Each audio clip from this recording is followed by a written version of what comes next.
ரீசெண்டாக மெட்டா வாட்ஸ்அப்பில் 2 புது ஃபீச்சர் இன்ட்ரடியூஸ் பண்ணியிருக்காங்க. ஒன்று ஏஐ இன்காக்னிட்டோ சாட் மோட், இன்னொன்று பார்த்தீங்கன்னா நம்ம இது வரைக்கும் வாட்ஸ்அப் யூஸ் பண்ணுறதுக்கு மொபைல் நம்பர் தான் மேண்டேட்ரியாக இருந்தது. இப்போ யூசர் நேம் வச்சு கூட அக்கௌண்ட் க்ரியேட் பண்ணிக்கலாம் அப்படின்னு சொல்லி இந்த ஃபீச்சர் இன்ட்ரடியூஸ் பண்ணியிருக்காங்க. இந்த 2 ஃபீச்சர்ஸும் ப்ரைவசி ரிலேட்டடாக தான் இருக்குது. பட் செக்யூரிட்டி ரிசர்ச்சர்ஸ் என்ன சொல்லியிருக்காங்கன்னா, இந்த 2 ஃபீச்சர்ஸ்லேயும் நிறைய ரிஸ்க்கும் இருக்குது, நிறைய ஸ்பேம் இருக்குது, சைபர் செக்யூரிட்டி ரிலேட்டடாக எக்ஸ்பிளைன் பண்ணியிருக்காங்க. அது என்னென்ன அண்ட் தென் இந்த ஏஐ இன்காக்னிட்டோ சாட் மோட் எப்படி ஒர்க் ஆகும் அப்படிங்கிறதையும் நம்ம இந்த வீடியோவில் டீட்டெயிலாக பார்க்கலாம். Welcome to Cyber Omni. இப்போது நம்ம அந்த ஃபஸ்ட்டு ஃபீச்சரான ஏஐ இன்காக்னிட்டோ சாட் மோட் அப்படிங்கிறத பார்க்கலாம். நீங்கள் ஏஐ இன்காக்னிட்டோ மோடில் ஒரு சாட் செஷன் க்ரியேட் பண்ணுறீங்க. அந்த சாட் செஷனோட கான்வர்சேஷன் ஃபுல்லாக கம்ப்ளீட்டாக முடிஞ்ச உடனே நீங்கள் செஷனை எண்ட் பண்ண உடனே அந்த ஃபுல் கான்வர்சேஷனும் ஐசோலேட் ஆகி டிஸப்பியர் ஆகும் அப்படின்னு சொல்லியிருக்காங்க. இது எப்படி ஒர்க் ஆகும்னா, ஏஐ என்கிரிப்ஷன் ப்ராசஸிங் அப்புறம் ட்ரஸ்டட் எக்ஸிக்யூஷன் என்விரான்மெண்ட் அப்படிங்கிற இந்த 2 டெக்னாலஜி மூலமாக அந்த கான்வர்சேஷன் ஹிஸ்ட்ரி எல்லாமே டிஸப்பியர் ஆகிடுது. இந்த ஃபீச்சரை எதுக்கு இன்ட்ரடியூஸ் பண்ணியிருக்காங்கன்னா, ப்ரைவசி, அதாவது ஹெல்த் ரிலேட்டடாகவோ ஃபினான்ஷியல் ரிலேட்டடாகவோ பர்சனல் அண்ட் ரிலேஷன்ஷிப் ரிலேட்டடாகவோ ப்ரைவேட்டாக நீங்கள் அந்த கான்வர்சேஷன் எங்கேயுமே ரெக்கார்ட் ஆகாமல் நீங்கள் தெரிஞ்சுக்கணும்னு நினைக்கிறீங்கன்னா அவங்களுக்காக தான் இந்த ஃபீச்சரை இன்ட்ரடியூஸ் பண்ணியிருக்காங்க. இந்த சாட் ஹிஸ்ட்ரி டிஸப்பியர் ஆயிரும் அப்படின்னு சொல்லியிருக்காங்க இல்லையா. இந்த டிஸப்பியர் ஆனதுமே அந்த சாட் ஹிஸ்ட்ரியும் சரி, கான்வர்சேஷனும் சரி, லாக் சரி, இது எதுவுமே எங்கேயுமே ரெக்கார்ட் ஆகாதுன்னு சொல்லியிருக்காங்க.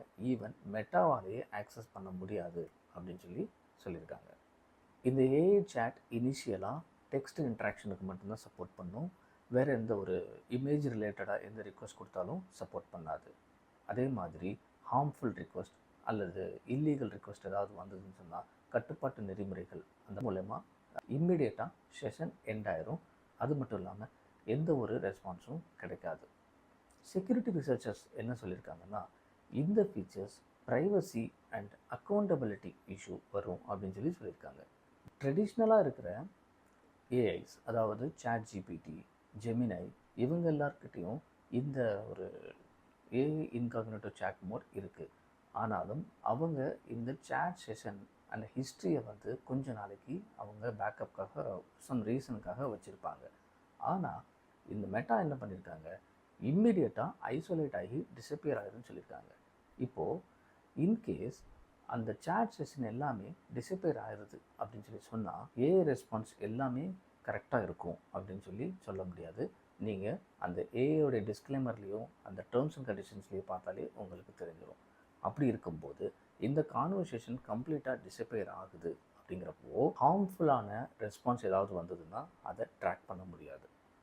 மிஸ்இன்ஃபர்மேஷன் ஏதாவது அந்த ஏஐ கொடுத்ததுன்னா அதை எவிடன்ஸ் பண்ண முடியாது.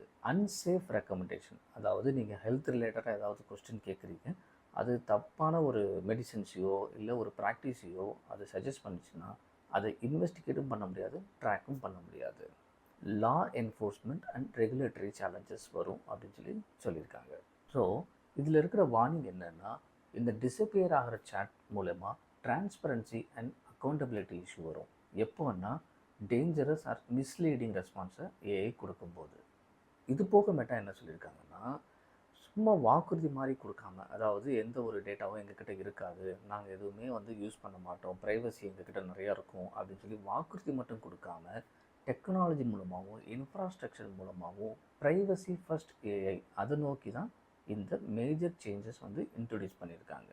அது மட்டும் இல்லாமல் நம்ம ரெகுலராக யூஸ் பண்ணுற வாட்ஸ்அப்லேயே சைட் சாட் அப்படின்னு ஒன்று இன்ட்ரடியூஸ் பண்ண போகிறதா அவங்க பேசிக்கிட்டு இருக்காங்க. அதனுடைய டெஸ்டிங் ப்ராசஸும் போயிட்டுருக்கு.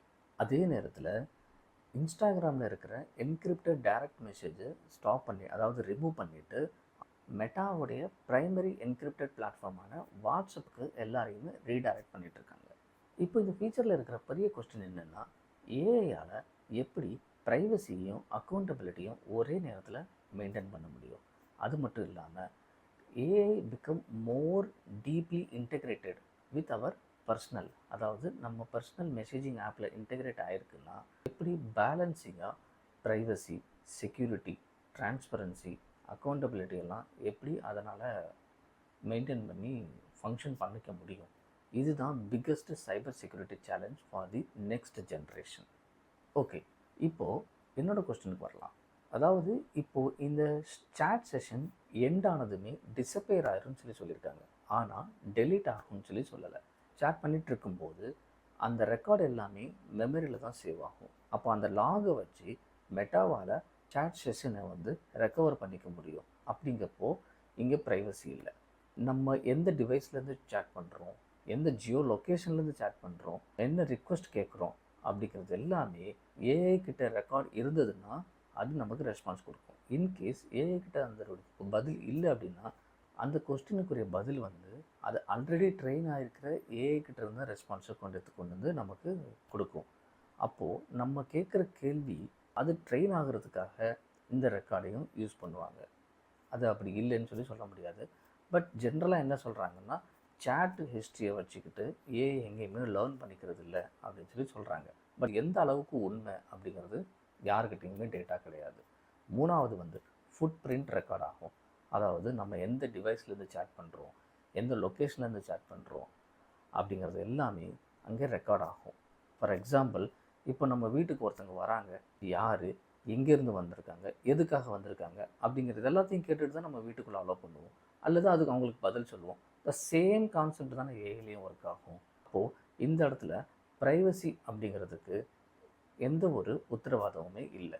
அக்கௌண்டபிலிட்டிக்கு நான் முன்னாடி சொன்ன மாதிரி மிஸ்இன்ஃபர்மேஷன் கொடுத்ததுன்னா எங்கேயுமே ட்ராக் பண்ணி எவிடன்ஸ் பண்ண முடியாது. அப்படிங்கிறதுல அக்கௌண்டபிலிட்டிஸ் இருக்குது.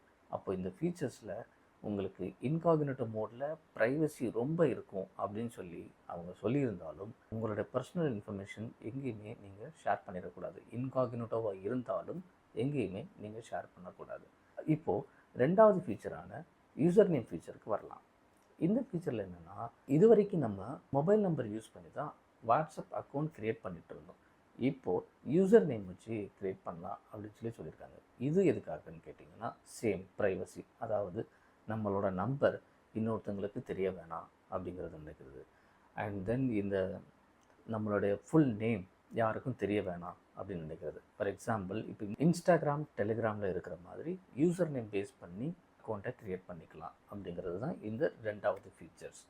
இந்த ஃபீச்சர்ஸ் மூலமாக ப்ரைவசி மெயின்டைன் ஆகும்னு சொல்லியிருக்காங்க. என்னென்னா, நம்மளோட ஐடென்டிட்டி, அதாவது நம்மளோட நம்பர், பர்சனல் நம்பர் எங்கேயுமே வெளியே தெரியாமல் நம்ம ஹைட் பண்ணிக்க முடியும் அப்படின்னு சொல்லியிருக்காங்க. இது ஒரு உண்மையிலேயே நல்ல ஃபீச்சர்ஸ் தான். ஆனாலும் இப்போது இதே சேம் யூசர் நேம் ஃபீச்சர் இன்ஸ்டாகிராம்லேயும் இருக்குது, டெலகிராம்லேயும் இருக்குது, ஃபேஸ்புக்லேயும் இருக்குது. அங்கே நடந்துகிட்ருக்கிறது என்னென்னா, நிறைய ஃபேக் ஐடிஸ் க்ரியேட் ஆகுது அண்ட் நிறைய ஸ்பேம்ஸ் ஜென்ரேட் ஆகுது. அதாவது ஒரு செலிப்ரிட்டி நேம்லேயே அக்கௌண்ட்டை க்ரியேட் பண்ணிப்போம், ஃபேக்காக க்ரியேட் பண்ணிவிட்டு அது மூலயமா மெசேஜ் அனுப்பி முறைகேடுகள் நடக்கிறதுக்கும் வாய்ப்பு இருக்குது. அது மட்டும் இல்லாமல் நிறைய ஃபேக் அக்கௌண்ட் மூலமாக ஸ்பேம் மெசேஜஸ் சைபர் ரிலேட்டடாக நிறைய த்ரெட் உண்டாக்குறதுக்கும் வாய்ப்பு இருக்குது. அந்த ஏஐ இன்காகினேட்டோ சாட் மோட்லேயும் நம்ம ரொம்ப கவனமாக இருக்கணும். யூசர் நேம் ஃபீச்சர்ஸ்லேயும் நம்ம ரொம்ப கவனமாக இருக்கணும். நம்பர் யூஸ் பண்ணி அக்கௌண்ட் க்ரியேட் பண்ணுறதும், நம்பர் யூஸ் பண்ணி ஐடென்டிட்டி வெரிஃபை பண்ணிக்கிறதும் வாட்ஸ்அப்பில் ஸ்டில் அந்த ஃபீச்சர்ஸ் இருக்குது. அதை டிசேபிள் பண்ணல.